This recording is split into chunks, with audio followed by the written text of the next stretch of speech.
BPL টাইগারদের সংকট দীর্ঘদিনের, কিন্তু চ্যাম্পিয়ন্স ট্রফির আগে অবশ্য সমস্যাটা মধুর। বিপিএলে ওপেনারদের দুর্দান্ত পারফরমেন্সই কাজটা কঠিন করেছে। বিপিএলে দল হিসেবে ঢাকা ক্যাপিটালস প্রত্যাশা মেটাতে ব্যর্থ হলেও আলো গেড়েছেন তানজিদ তামিম। ঢাকার হয়ে ওপেনিং এ 36টি ছক্কা তার, যা বিপিএল এর এক আসরে দ্বিতীয় সর্বোচ্চ। প্লে অফ খেললে তানজিদ হয়তো ভেঙে দিতেন গেইলের সর্বোচ্চ 47 ছক্কার রেকর্ড। লিগ পর্বে বিপিএল এ সর্বোচ্চ 485 রানের মালিক তানজিদ। সবশেষ উইন্ডিজ সিরিজেও ফর্মে ছিলেন এই বাঁহাতি ওপেনার। বাংলাদেশের হয়ে লম্বা রেসের ঘোড়া হওয়ার সব লক্ষণই আছে তানজিদ তামিমের মধ্যে। এক তামিমের অবসরের পর ভরসার নাম সেই তামিমই থাকছে।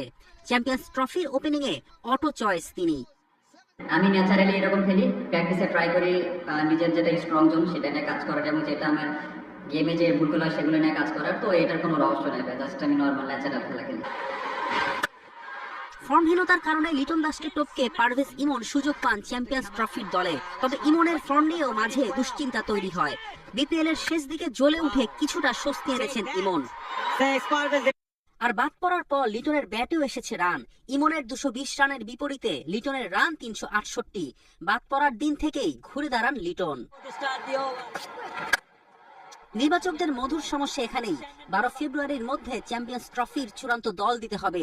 লিটনের কি শেষ পর্যন্ত জায়গা হবে, নাকি তানজিদ ও ইমন, এই দুই তরুণের উপরই ওপেনিং আস্থা রাখবে নির্বাচকরা? সঙ্গে ইনজুরি